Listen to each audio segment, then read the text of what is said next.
सभी साथियों को मेरा नमस्कार।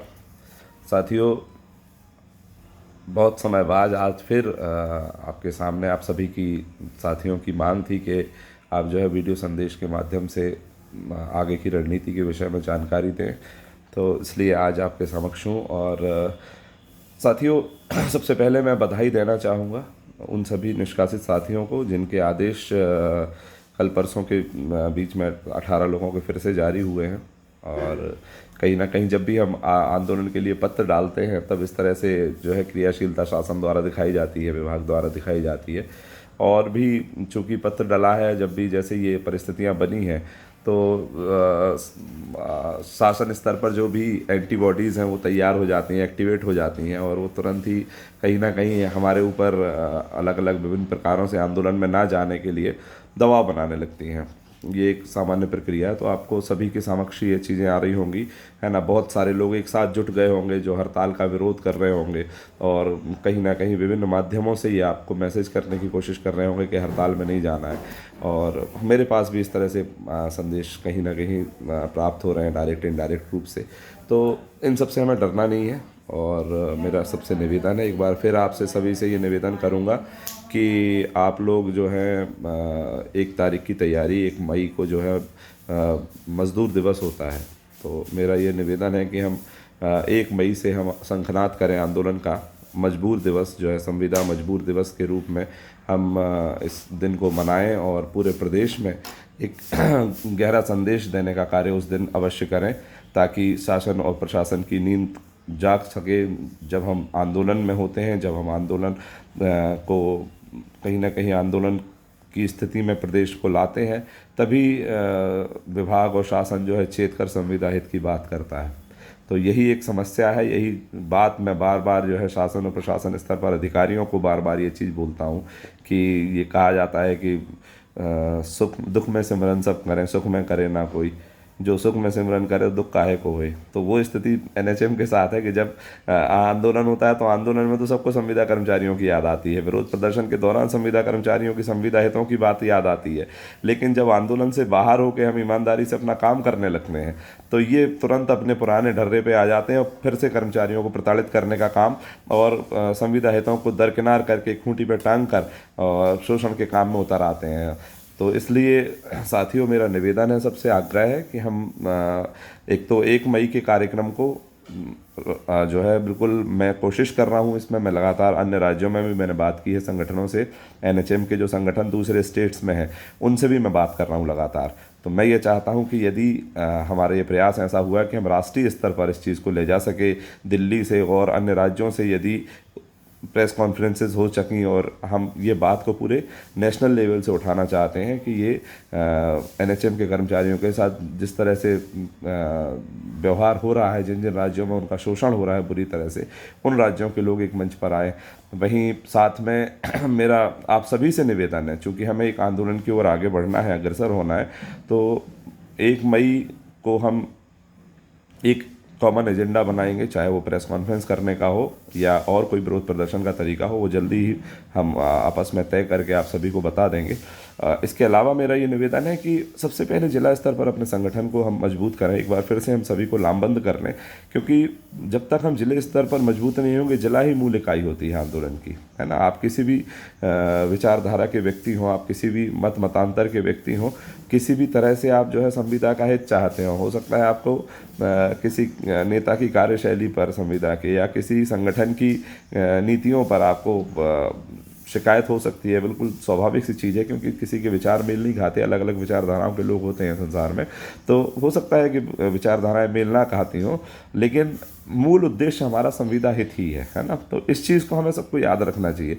और जब संविदा हित हमारा मूल है तो हमारा जिला संगठन मजबूत होना चाहिए। अगर हमारा जिला संगठन मजबूत है तो हम किसी भी विचारधारा, किसी भी मतांतर के व्यक्ति को सपोर्ट कर सकते हैं, है ना। हम उससे सवाल कर सकते हैं कि भाई अगर तुम ये कह रहे हो कि अमिताभ चौबे गलत है, या डॉक्टर सुनील यादव गलत है, या जितेंद्र भदौरिया गलत है, या वीरेंद्र उपराले गलत है, तो आपकी विचारधारा क्या है, आप बताइए। आपके पास क्या प्रपोजल है, आपके पास क्या एजेंडा है ना। क्या सिर्फ विरोध करना ही, निष्क्रियता ही एजेंडा है?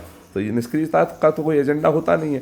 निष्क्रियता के साथ जो है शोषण आता है, निष्क्रियता के साथ जो है मजबूरियां आती हैं, निष्क्रियता के साथ शासन की तानाशाही आती है। तो क्या हम उस तानाशाही शोषण को एक्सेप्ट करने के लिए बैठे हुए हैं?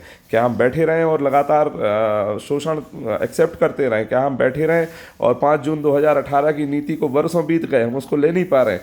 तो क्या ये हमारा नीति होना चाहिए? ऐसा नहीं है, है ना। हमारा चूंकि चुनावी वर्ष आने वाले हैं, अभी हमारा राज्य स्तर का चुनाव 2023 में होने वाला है, 2024 में सेंट्रल स्तर का चुनाव होने वाला है। तो 2023 का चुनाव हमारे लिए बहुत महत्वपूर्ण है और इस चुनाव के पहले शासन और प्रशासन को हर हालत में हमें नियमितीकरण का एक सौगात देना होगी। 90% हमें इसी आंदोलन में लेना होगा। तो और ये जो स्थिति है, इसको हम लगातार मंत्री और नेताओं के, अधिकारियों के स्तर पर भी स्पष्ट कर रहे हैं कि साहब हमें इस मई के महीने में हमें 5 जून 2018 की नीति लागू करके चाहिए। जितने भी हमारे शेष निष्कासित साथी हैं, चाहे वो मलेरिया के MPW हों, चाहे हमारे बीमॉप के लेखापाल भाई हों, चाहे वो आउटसोर्स वाला मुद्दा हो, जो हमारे आउटसोर्स के कर्मचारी हैं, इनको अभी तक संविदा में संविलियन नहीं किया गया, जबकि इन सभी मुद्दों पर पिछली हड़ताल के दौरान ही सहमति बन गई थी।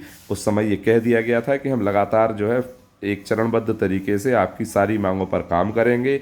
एक कमेटी गठित की गई थी कि आपके संगठन से 7 लोगों की एक कमेटी बना देते हैं, जिसको लगातार हर बार बुलाया जाएगा, बार बार, और हर मुद्दे के निराकरण के लिए रास्ता खोजा जाएगा, उनको अवगत कराया जाएगा। तो सारी चीज़ें जो हैं, कहीं ना कहीं अधिकारियों के परिवर्तित होने के बाद जो नियत है और नीति है, दोनों बदल जाती है राज्य NHM की। ये एक बहुत बड़ा दुर्भाग्य का विषय है।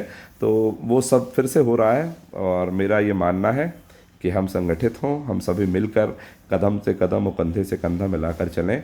ये बात निश्चित है साथियों कि जो अभी साथी जो निष्कासन से वापस बहाल हुए हैं, इनके निष्कासन की बहाली में कहीं ना कहीं संगठन के अलावा आप बता दीजिए क्या कोई और भूमिका रही है? सिर्फ संगठन के कारण ही हुआ। संगठन, मैं ये नहीं कहता कि संगठन अमिताभ चौबे से है, संगठन सुनील यादव से है, संगठन जितेंद्र भदौरिया से है। बहुत सारे लोग हैं जिनने इसमें कुर्बानी दी है, जिनका भूमिका रही है ना। कांग्रेस सरकार के समय सैयद जफर भाई थे, उनने निष्कासितों के लिए एक भागीरथी प्रयास शुरू किया था, है ना। राहुल जैन साहब थे, अनूप पटेल हैं, मेघ सिंह है, सारे लोग थे जिन लोगों ने लगातार निष्कासितों के मुद्दे को पूरी मजबूती से शासन के, प्रशासन के पटल पर रखा। जब वो एक बेस तैयार हुआ, जब एक नींव तैयार हुई, उस नींव पर जब हमारी पिछली हड़ताल 4 दिन की हुई, तो कहीं ना कहीं उस नींव पर हमने एक भवन तैयार करके इतने साथियों के निष्कासन के बहाली के आदेश निकाल पाए। तो कुल मिला के कहने का तात्पर्य यह है कि ये एक संगठित प्रयास होते हैं। संगठित प्रयास में सभी लोगों का आवश्यकता होती है और सभी लोग मिलते हैं, जब इस तरह से हमें सफलताएं प्राप्त होती हैं। तो इसलिए साथियों, कहीं भी कोई नकारात्मकता में ना आए, सभी लोग सकारात्मक रूप से संगठन के प्रति एक समर्पण का भाव रखें। हमारा उद्देश्य किसी को परेशान करना नहीं है, हमारा उद्देश्य शासन का विरोध नहीं है, हमारा उद्देश्य किसी अधिकारी की छवि खराब करना नहीं है। हमारा उद्देश्य ये है कि हमें हमारा अधिकार दिया जाए। यदि हमारे निष्कासित साथी परेशान हैं नौकरी ना मिलने से, तो उनकी जो परेशानी है, उस परेशानी को हम महसूस करें कि यदि हमारी नौकरी चली जाती तो हम किस परिस्थिति में होते, तो उस परेशानी को हम महसूस करें। जो हमारे सपोर्ट स्टाफ के साथी हैं, जो अल्प वेतन में नौकरी कर रहे हैं, हम उनकी स्थिति को देखते हुए, उनको ध्यान में रखते हुए कि एक संविदा के कर्मचारी को अचानक से आउटसोर्स कर दिया जाए तो उसकी पीड़ा क्या हो सकती है, उस पीड़ा को महसूस करते हुए, या हमारे जो ANM बहनें हैं, फार्मासिस्ट हैं, डाटा एंट्री ऑपरेटर हैं, लैब टेक्नीशियन हैं, जो हमारा असल मैदानी अमला है, जो दिन रात संघर्ष करता है, जो दिन रात मेहनत करता है और जिसे बहुत कम सैलरी मिलती है, जिसे कोई सुविधा नहीं मिलती, उनकी पीड़ा को हम महसूस करें कि जहाँ एक सुरक्षा का भाव है भविष्य के लिए, कोई सुरक्षा नहीं है, कोई भी आर्थिक सपोर्ट नहीं है, इतना कम सैलरी है कि बेचारे वो जीवन में कुछ भी नहीं कर पा रहे हैं। तो उन सब की पीड़ा को हम महसूस करें। 5 जून 2018 की नीति को लागू कराने के लिए एक सामूहिक प्रयास करें, सारे जिलों को मजबूत करें, जिलों पर बैठक करें और 1 मई से ये तय कर लें कि हम 1 मई के बाद सतत इस मुद्रा में रहेंगे कि हमें अपनी मांगों के लिए अपनी आवाज़ को लगातार बुलंद करना है।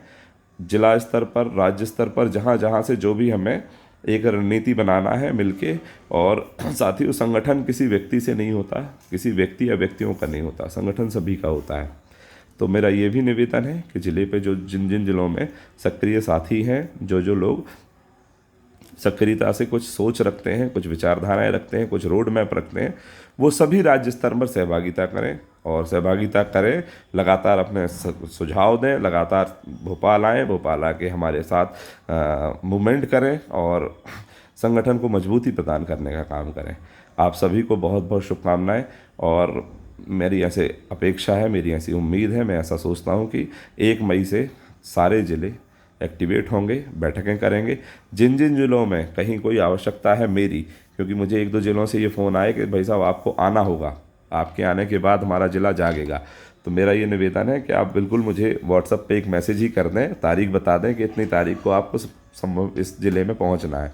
तो आपकी जहां आप बैठक रखेंगे मैं उस ज़िले में वहां पहुंच जाऊंगा और बिल्कुल हम चाहे मैं हूं, चाहे डॉक्टर सुनील हों, चाहे वीरेंद्र उपराले हों, चाहे जितेंद्र भदौरिया जी हों, हम सभी लोग पूरी तत्परता के साथ आपके ज़िले में, आपके संभाग में आकर और आपके यहाँ बैठक को ऑर्गेनाइज कराएंगे और सारे लोगों को जागृत करने का प्रयास करेंगे। और बाकी साथियों, जो भी आंदोलन को लेके, आगे कार्यवाहियों को लेके जो भी आपको शंका कुशंका समाधान की आवश्यकता हो, बेझिझक आप मुझे फ़ोन कर सकते हैं, व्हाट्सएप कर सकते हैं। बहुत बहुत धन्यवाद साथियों, नमस्कार।